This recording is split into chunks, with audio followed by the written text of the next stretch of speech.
Welcome back. So today's topic is difference between Karl Marx and Plato with respect to communism.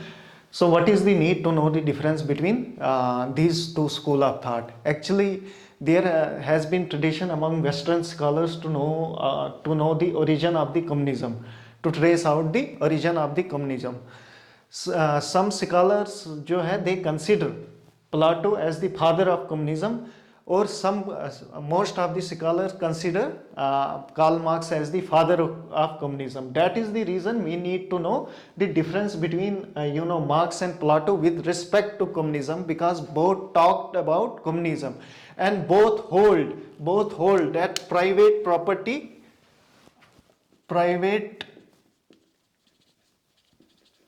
property is evil. एक और both talks about classes, both talks about classes. दोनों class की बात करते हैं, लेकिन Plato जो है वो तीन क्लास की बात करता है। एक मतलब रूलिंग क्लास की, और सोल्जर क्लास की, और बिजनेस या प्रोड्यूसर क्लास की। लेकिन जो कार्ल मार्क्स है वो हैव्स एंड हैव नॉट की बात करता है, यानी कि रिच एंड पुअर की बात करता है, दो क्लासों की बात करता है। Although both talks about classes. So what is communism? Communism is nothing but communism doesn't allow private ownership, rather community ownership. Each and everything will be regulated by the community. Communism talks about stateless society. So अगर हम देखेंगे differences अभी यहाँ पे जो मैंने note किए हुए हैं, लेकिन उससे पहले मैं ये बताता चलूं कि communism also talks about stateless society. जो मॉडर्न कम्युनिज्म है वो स्टेटलेस सोसाइटी की बात करता है। They consider state as an evil. Rather Plato जो है he gave the concept of communism in order to build up his idea of ideal state. He wanted to create the ideal state, so he gave the theory of communism. और इसका his communism was applied only for two classes, that is ruling class and appetite class, ruling class and soldier class. He was of the opinion कि अगर इन दो क्लासों को हम private family या private property allow करेंगे, they may indulge in corrupt practices, so it will harm the function of the state. So in order to as an additional safeguard, as a check, he didn't allow these two classes to have property as well as family. उसको डर था अगर ये दो क्लासों को property और family रखने की इजाजत दी जाएगी, दे may indulge in corrupt practices. वो करप्शन करेंगे फैमिली के लिए, वो करप्शन करेंगे. अगर उनको प्राइवेट प्रॉपर्टी रखने की इजाजत देंगे, उनको there is chances they may indulge in corrupt practices, क्योंकि मैन जो है उसमें कहीं ना कहीं एक लालच होती है. So in order to additional safeguard, इसने इन दो क्लासों को एक तो फैमिली रखने से मना किया था और प्रॉपर्टी रखने से मना किया था. वियर एज मार्क्सिस्ट जो है, मार्क्सिस्ट में वो कहता था कि ये जो प्रॉपर्टी है, it is the outcome of industrial revolution. ये कैपिटलिस्ट क्लास ने मतलब upper hand, they got upper hand, they accumulated property. Now two classes emerged, capitalist classes and non-capitalist classes. In other words, rich and poor. So rich people are dominant. They or because of rich people, state जो है, they are for them state is an agent. Why state is an agent? Why they consider state is an agent? For example,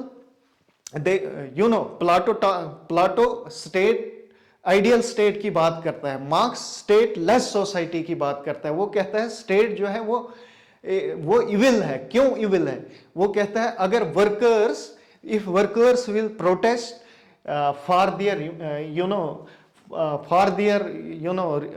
remuneration and all, So what will happen, ये जो property class है, they will just call the police and they will disperse the protest. They will disperse the protest.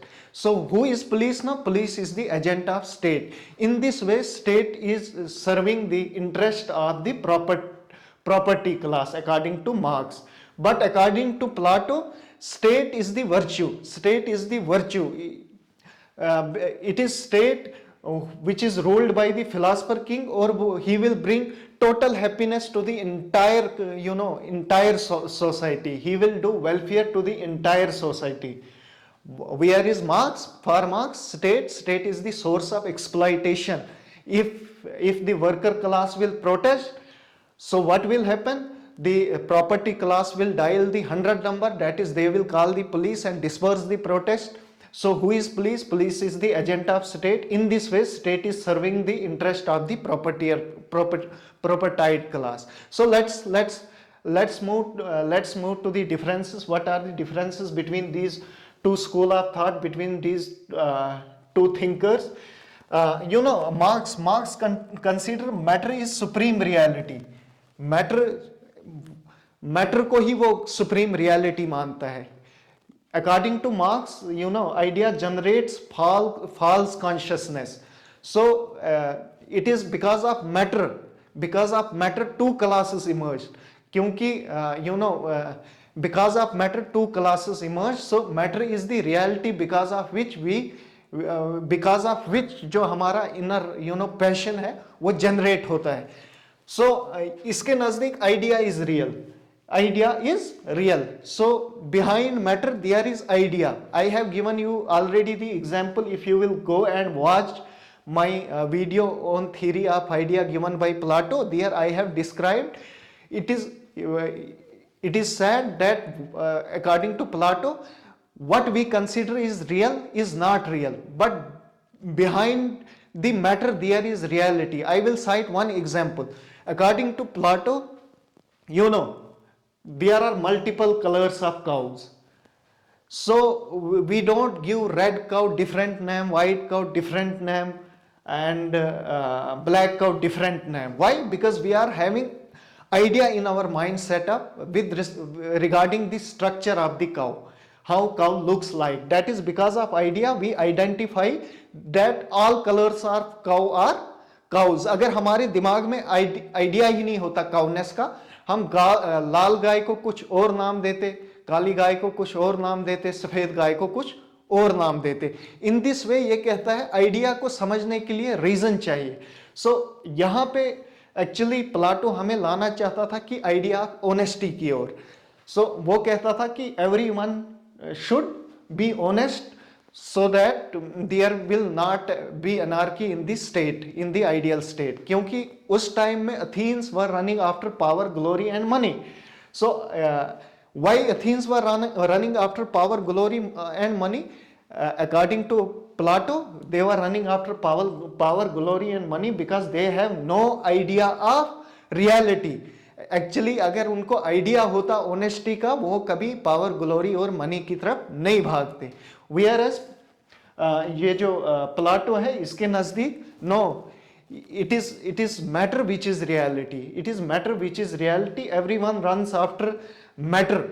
But जो ये propertied class है, they become enough powerful.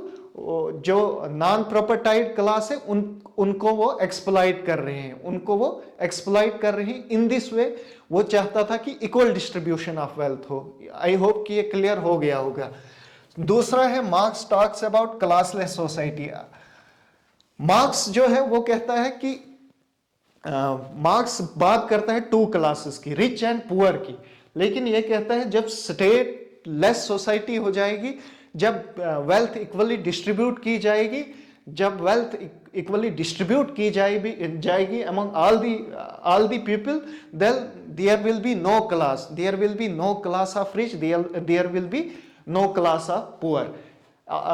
Both poor and rich will be on equal footing, so class will wither away on its own. He talks about three classes. ये दो क्लासों की बात कर रहा है और फिर कहता है कि क्लास कब खत्म होगी, जब हम प्रॉपर्टी को इक्वली डिस्ट्रीब्यूट करेंगे। ये तीन क्लासों की बात करता है, वैरियर रूलिंग क्लास की, सोल्जर क्लास की और प्रोड्यूसर क्लास की। और ये कहता है कि क्लास कंटिन्यू करनी चाहिए in order for the creation of ideal state. क्यों कहता है क्लास कंटिन्यू होनी चाहिए? इसके नजदीक क्लास जो है that is very much needed in that is very much needed. अगर हम according to our dominant trade काम करेंगे तो स्टेट अच्छे से फंक्शन करेगी। अगर रूलिंग क्लास रूल ही करेंगे, प्रोड्यूसर क्लास प्रोड्यूस ही करेंगे और सोल्जर क्लास प्रोटेक्ट ही करेंगे, then state will function smoothly. That was the reason he wanted to continuation of the three classes. इसके नजदीक class is an economic category based on the ownership of the property. जैसे मैंने अभी बताया कि class जो है दैट इज इकोनॉमिक कैटेगरी, जिसके पास वेल्थ ज्यादा है वो कैपिटलिस्ट क्लास है, वो रिच है, और जिसके पास नहीं है वो पुअर है। और ये बात करता है class depends on the dominant characteristic of soul. जो क्लास है वो डिपेंड करता है, क्लास जो वैरियर क्लास है, सॉरी जो रूलिंग क्लास है, उनके पास रीजन ज्यादा था, बिकॉज ऑफ दैट वो रूल करने लगे, उस वजह से रूलिंग क्लास इमर्ज हुआ। जो वैरियर क्लास है उनके पास डोमिनेंट ट्रेड था प्रोटेक्शन का, so that is the reason वो प्रोटेक्ट करने लगे। थ्योरी ऑफ जस्टिस में अगर जाओगे वहां ये आपको ज्यादा अच्छे से समझ आएगा, so go and watch that video. और जो प्रोड्यूसर क्लास थे उनमें अर्ज थी कमाने की, सो उन्होंने प्रोड्यूसिंग क्लास की एक क्लास बनाई। It is natural, it is because of dominant trade three classes emerge. ये तो बात कर रहा है because of economic category, because of based on ownership of the property rich and poor classes emerge. So चौथी बात करता है ये state is the source of exploitation. I already described it how state is source of exploitation, because if what to say, worker class will protest against propertied class, what they will do, they will call the police and they will disperse the protest। वो उनको मारपीट करेंगे और उनकी voice को दबा दिया जाएगा, और प्रॉपर्टी क्लास जो है वो कंटिन्यू करेंगे। They will continue to exploit the poor people and they will continue to remain the upper strata of the society। so in this way they exploit the poor people। poor लोग जो है उनके लिए काम करते हैं लेकिन उनको तनख्वाह बहुत कम होती है, whereas rich जो है वो काम तो कुछ नहीं करते हैं, सिर्फ उनके पास प्रॉपर्टी पे होल्ड होता है, एंड और वो because of poor people more and more कमाते हैं। जितना पुअर पीपल उनकी प्रॉपर्टी को एनहेंस करता है उतना उनको नहीं दिया जाता। In this way they exploit. अगर वो वॉइस रेज करेंगे they will call the police and disperse the protest. और ये कहता है स्टेट इज वर्च्यू। स्टेट जो है, state is not the source of but exploitation, but state is virtue. How it is source, how state is virtue? ये कहता है state emerge out of need. Out of need मतलब एक दूसरे mutual reciprocity, it is based on mutual reciprocity, क्योंकि man is not self sufficient. So in order to fulfil one's need they created the community. जब village भी पूरी need पूरी नहीं कर पाया, कम्युनिटी भी पूरी नीड पूरी नहीं कर पाया, तो दे created the state. So what is state now? State fulfil all the needs of the people। so when state starting fulfilling all the needs of the people, what emerged? When state started fulfilling the needs of the people, there emerged three classes। how? according to Plato, जो reason class था वो rule करने लगा, जो जिसमें dominant virtue था protection का, वो सोल्जर क्लास में गया, और जिसमें डोमिनेंट वर्च्यू था अर्निंग का वो प्रोड्यूसर क्लास में चला गया। सो it is out of need, it is out of need that state came into being. It is because man is not self sufficient, उनको एक दूसरों की मदद चाहिए होती थी, तो उन्होंने स्टेट को क्रिएट किया, क्योंकि मैन ऑन हिज ओन सारी नीड फुलफिल नहीं कर पा रहा था। और पांचवा है marks proposes violent revolution. Marks कहता है वायलेंट रेवोल्यूशन की बात करता है। वायलेंट रेवोल्यूशन क्या हुआ? मार्क्स कहता है if you will go and appeal to the mind setup of the propertied classes, just go and surrender some property for us, they will not listen, they will not listen. So he talks, he says nothing doing, going ahead, killing them in physical form, मार दो capitalist class को। सो और उनकी property capture करो और equally distribute कर लो लोगों में। और ये adopts peaceful method of revolution through his educational system. ये रेवोल्यूशन मेथड की बात नहीं, ये वायलेंट रेवोल्यूशन की बात नहीं करता है, पीसफुल रेवोल्यूशन की बात करता है। ये कहता है क्लास जो है थ्रो मीन्स ऑफ एजुकेशन हमें पता चलता है किसमें कौन सा ट्रेड ज़्यादा है, हम उसको उस क्लास में डाल देते हैं। जैसे रूलिंग क्लास का ट्रेड, जिसमें रूल करने का ट्रेड होगा, उसको रूलिंग क्लास में डाल देंगे। जिसमें प्रोटेक्ट करने का या करेज का ट्रेड ज़्यादा होगा, उसको सोल्जर क्लास में डाल देंगे। जिसमें एपेटाइट क्लास का ट्रेड ज़्यादा होगा, उसको हम प्रोड्यूसर क्लास में डाल देंगे। और through his scheme of education his ideal state is going to be created. So ये पीसफुल रेवोल्यूशन की बात करता है। ये पीसफुल रेवोल्यूशन की बात करता है किस वजह से, मतलब in what context he talks about peaceful revolution? He wants the continuation of the classes. He don't want any kind of physical revolution, violent revolution. He want three classes to be there in order to create the ideal state.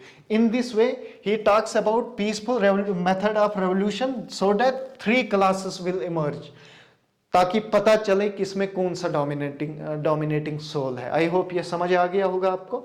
Marks talks about equal distribution of wealth. Already told you, सब में equally distribute होनी चाहिए wealth. Plato allows only producer class to own wealth. ये दो क्लासों को property देने से मना करता था, डर था कहीं वो करप्शन में इंडल्ज ना हो जाए। एक रूलिंग क्लास और सोल्जर क्लास, उन दो क्लासों को ये प्रॉपर्टी देने से मना करता था और सिर्फ प्रोड्यूसर क्लास को प्रॉपर्टी अलो की हुई थी। इसने किसी को भी मतलब प्रॉपर्टी रखने की इजाजत नहीं दी थी, सिर्फ इक्वली डिस्ट्रीब्यूट होना चाहिए लोगों में। So modern communism is for stateless society. मैंने अभी ये बताया कि मॉडर्न कम्युनिज्म है वो स्टेटलेस सोसाइटी की बात करता है कि स्टेट होनी ही नहीं चाहिए, because state is the source of exploitation. Plato talks about ideal state, ये आइडियल स्टेट की बात करता है। सो इन दिस वे हम कह सकते हैं कि जो there is big difference between these two schools of thought with respect to communism. So Marx is the father of communism, we can say. Why? Because सिर्फ दो क्लासों को प्रॉपर्टी देने से जो मना किया था, हम उस चीज को लेके प्लाटो को फादर ऑफ कम्युनिज्म नहीं कह सकते हैं, क्योंकि इसने सिर्फ दो क्लासों की बात की थी जिनको ये प्रॉपर्टी देने से मना करता है। कौन कौन सा? एक रूलिंग क्लास और सोल्जर क्लास को, सिर्फ उन दो को। जबकि कम्युनिज्म जो है, मॉडर्न कम्युनिज्म, वो क्लास की बात ही नहीं करता है। He talks about classless society, he talks about stateless society, whereas Plato talks about ideal state. So in this way we can say जो कार्ल मार्क्स है, he is the father of modern communism. He is the father of communism, not Plato, because Plato wants the creation of state. जो Karl Marx है, he wants stateless society. He considers state as an evil. He considers state as the source of exploitation. So I hope you got the things. So please do like, share and subscribe to my channel. Thank you very much.